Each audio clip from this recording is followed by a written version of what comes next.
Hello there, everybody, and welcome to the next gaming interview. Now, this time, I'd like to introduce you guys to Kizlor. Hello everyone, and thank you for having me, Patrick. It's a pleasure to be with you today. When did you get into gaming? Now, I started gaming probably when I was about 3 or 4, at quite an early age, picking up things like the Atari 2600. But it wasn't probably until I was about 6 or 7 when I got my hands on like the Master System, the Mega Drive, that gaming really kicked off for me. Once I kind of encountered things like Wonder Boy and Sonic, there really was just no turning back. That's it, I was hooked. What kind of games do you like? Now, as for types of games I actually like most genres of gaming, but the only things I don't really do is kind of like sports games like FIFA and the old NFL and basketball games. But if I had to choose a genre, my favourites would probably be RPGs. Now, I grew up absolutely loving JRPG specifically, but nowadays the Western RPG scene has really exploded.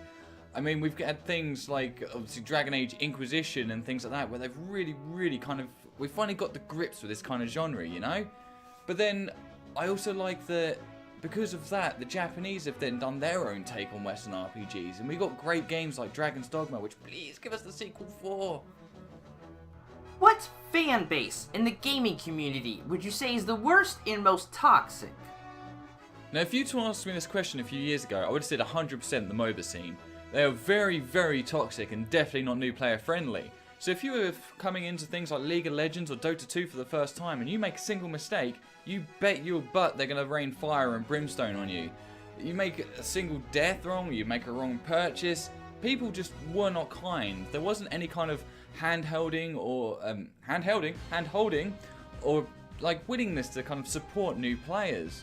But I'd say that kind of scene is dripped into all other kind of areas of gaming now.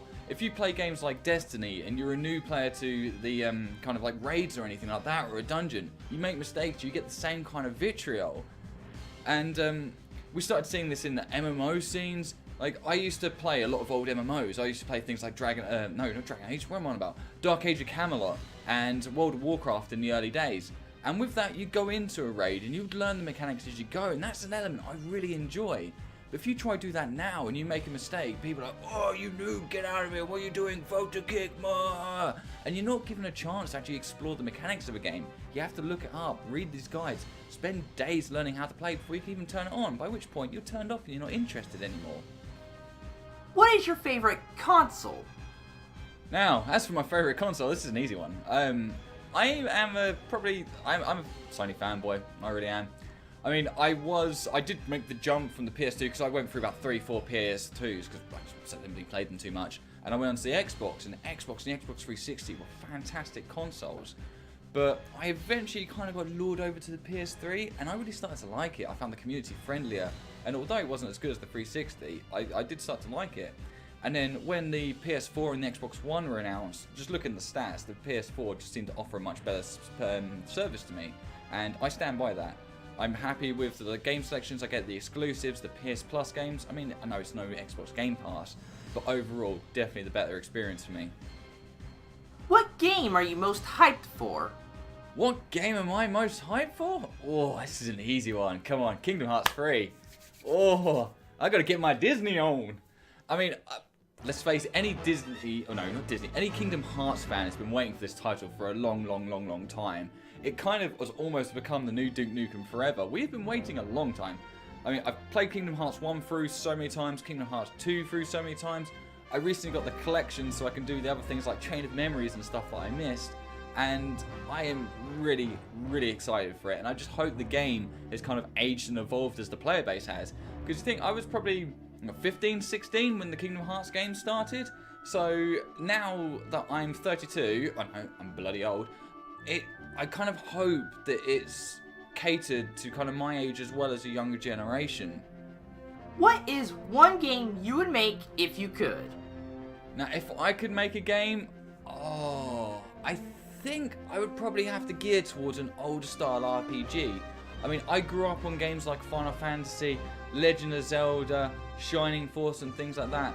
And I'd probably want to make that kind of RPG, either the more action-based like Zelda and everything, or I'd probably have to go full turn-based like the first Fallout and things like Shining Force, because I like that kind of RPG and I like a good story. I'd want that kind of thing, but with like the cinematics that Final Fantasy's always brought to us, or a lot of the old Square Enix or Squaresoft games. You know, they always had a very good cinematic experience, and I want that with the underlying RPG experience. What company would you choose to make your ideal game? Now, as for what company I would use, to be honest, I'd probably want to either use my own company if I ever had the funds, or I'd want to use a smaller indie company, because a lot of the big companies now, it's all about that money, it's all about that turnover, and just kind of going for what the mainstream elements work, and I don't want that, you know, I want what I want, and often I find more indie developers are more innovative and can bring these new features to you, and are willing to break the mold a bit, rather than just kind of jumping on the usual kind of EA vending machine. What is your favorite location in a video game, like for example a town or a dungeon? Favorite video game location? Now this is a tough one, but I think if I had to choose, I would almost say Balam Garden from Final Fantasy VIII, because that was a favourite location. It's my second favourite Final Fantasy, and the whole kind of setting and everything I really enjoyed. But the one that's going to just swoop in and steal the win for me has got to be Blood Gulch from the first Halo.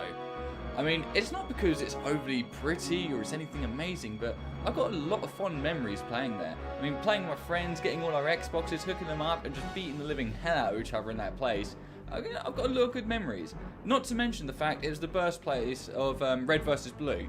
And I mean, if you don't know Red vs. Blue, check it out. It's amazing. Absolutely amazing. It's kind of like the series that really birthed Machinima as a series. And I still to this day paraphrase it and quote it because I'm sad. What can I say?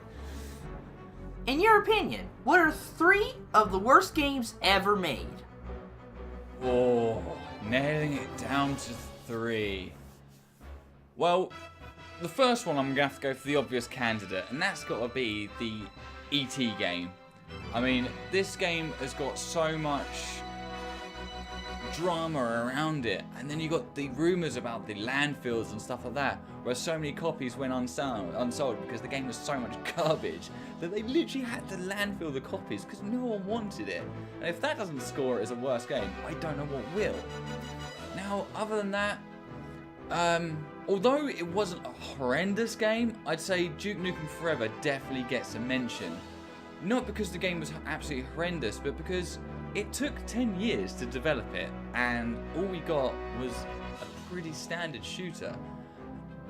Even the name itself, DNF, became a running joke. It was like not Duke Nukem Forever, it just did not finish. And yeah, it really, really did not meet our kind of expectations after all that time. As for my third and final worst game, I could go for the easy ones like No Man's Sky, or I could say Fallout 76 with a lot of the heat going around it right now. But I'd have to say probably Final Fantasy 14. Now, as I said earlier, I am a big MMO fan, so I missed the window on Final Fantasy 11. My PC just simply wasn't powerful enough. So when 14 came around, I thought, woo, and I got stuck into it. But the thing is, the game, it was just kind of, although it looked pretty, it was just missing any kind of substance. The characters may have looked nice and everything, but the classes were dull. There was no guidance on what you were doing or where you were going. That game is that Square Enix closed it down and remade it. They cleared out the old team. From what I remember, they fired the old team, hired new people in, and they shut it down and rebuilt a lot of the game. And actually made it to what I would now consider one of my favourite MMOs, between that and kind of maybe Guild Wars 2. But either way, it is probably one of the best subscription-based MMOs out there. It's gone from one of the worst to probably one of the best, and that's quite an accomplishment to turn a game around like that. Who is your favourite video game music composer? Now, favourite game music composer is quite a tricky one for me, because I don't really pay enough attention to the names behind these things. Something has to really grab me for me to learn their name.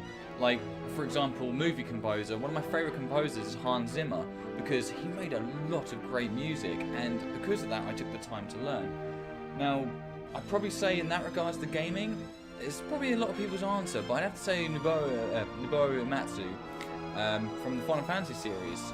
I need to really kind of explain who he is. And he's made a lot of music that I have loved through the ages, going through all the different Final Fantasies, and his constant creativity and ability to remake these kind of remake and reinvent these kind of soundtracks is absolutely astounding. I mean, we've got like great things from like One Winged Angel up to like Final Fantasy X's Otherworld, which is just a fantastic piece of music. And not only that, I imagine he's inspired a lot of other musicians and composers to make their kind of music. I mean, his music has been remade into full orchestral versions, which you can go and see, as well as bands like the Black Mages have then made metal versions of them, which are absolutely superb as well. Now, if that doesn't deserve some kind of recognition, then I really don't know what does. Well, thank you very much for having me, Patrick, today. It's certainly been a pleasure, and thanks everyone for watching at home. You take care, and I'll see you sometime soon.